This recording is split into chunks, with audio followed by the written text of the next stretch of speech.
Hujambo na karibu kwa mara nyingine tena mtazamaji wa The World News katika kipindi hiki cha ulimwengu wa siasa. Naitwa Adam Hussein, lakini moja kati ya yale tuliokuwa nayo ni tunamtazama Waziri Mkuu Benjamin Netanyahu, kwa nini anatajwa kwa kikwazo katika makubaliano ya amani kati ya Marekani na Iran. Baada ya kutangazwa kwa kile kinachotajwa kama makubaliano kati ya Marekani na Iran, ambayo baadhi ya taarifa zikisema huenda kasainiwa mnamo siku ya Jumapili, Wizara ya mambo ya kigeni ya Iran kupitia waziri wake Abbas Araghchi alisema kwamba Waziri Mkuu wa Israel Benjamin Netanyahu anaweza kawa ni kikwazo katika makubaliano haya.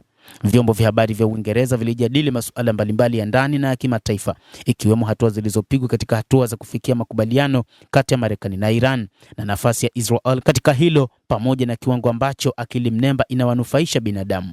Kuhusu masuala ya ndani ya Uingereza, vyombo vya habari vilijikita zaidi katika kesi ya mwanafunzi Henry Novak, mazingira ya mauaji yake na mazingira ya kisiasa ya tukio hilo. Kikwazo kinachofahamika, Benjamin Netanyahu kivipi amekuwa ni kikwazo? Yote yalianza na gazeti la The Guardian, ambapo Andrew Roth, mwandishi wa gazeti hilo anayehusika na masuala ya kimataifa mjini Washington, alichapisha makala yenye kichwa cha habari, kwa nini Benjamin Netanyahu ni kikwazo katika makubaliano ya amani kati ya Marekani na Iran.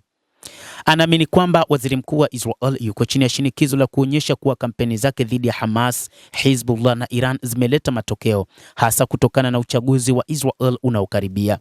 Katika juhudi za kufikia makubaliano ya amani kati ya Marekani na Iran, kuna kikwazo kinachofahamika Benjamin Netanyahu. Kulingana na mwandishi Roth, anaeleza kwamba operesheni za kijeshi za Israel nchini Lebanon zimekuwa chanzo cha mvutano kati ya mazungumzo hayo.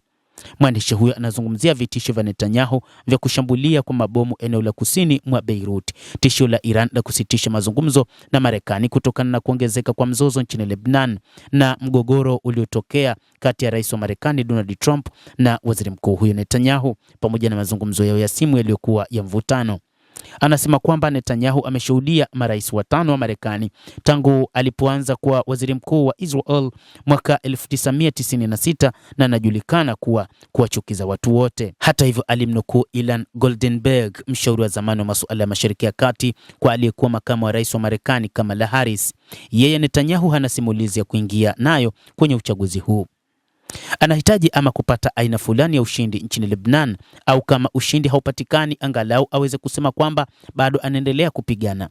Baada ya waziri mkuu wa Israel kufanikiwa kumshinikiza Trump kushirikiana kufanya mashambulizi dhidi ya Iran, maslahi ya kisiasa ya Trump ndani ya Marekani huenda sasa yakawa ya uzito mkubwa zaidi. Kulingana na uchambuzi wa Roth, inabakia kuonekana kama operesheni za kijeshi za Israel zinazoendelea nchini Lebanon, ambazo ni nyenzo ya Netanyahu katika mazungumzo, zinazoendelea kwa mstari mwekundu kwa Iran.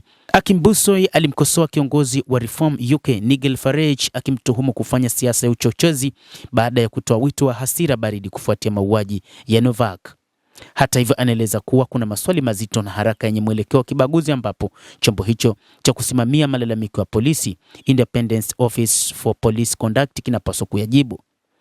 Hata hivyo, anaongeza kuwa anaelewa maana ya makosa ya polisi, na anasema kwamba tukio kama hilo ni kosa, bali pia ni kuchekesha, ingawa anakiri kuwa baadhi ya maafisa wamekuwa na hofu. Hata hivyo, kwa mtazamo wa waandishi wa habari ni kwamba wakati huu waziri mkuu Benjamin Netanyahu, moja kati ya jambo ambalo analitafuta ni kuona ni namna gani anashinda vita dhidi ya wapiganaji wa Hezbollah, lakini pia dhidi ya Iran, na anaonekana kutaka kushinda vita hivi, kwani matarajio yake hayakukamilika na kile alichokikusudia hakijafikiwa. Utawala wa Iran bado umesalia, lakini sasa anasema yeye akiwa madarakani kama hataruhusu Iran kuwa na silaha za nyuklia, na hivyo kama hakutakuwa na makubaliano yoyote juu ya suala la nyuklia, ni wazi kwamba pengine waziri mkuu huyo wa Israel angeweza kuharibu mazungumzo ama makubaliano kusitisha mapigano kati ya Marekani na Iran. Endelea kutufuatilia mtazamaji, lakini ni kusihi usisahau kulike, usisahau kucomment, kadhalika usisahau kusubscribe channel yetu hii upate habari hizi kwa mapana kupitia The World News. Naitwa Adam Hussein, endelea kuwa nasi wakati wote, endelea kutufuatilia.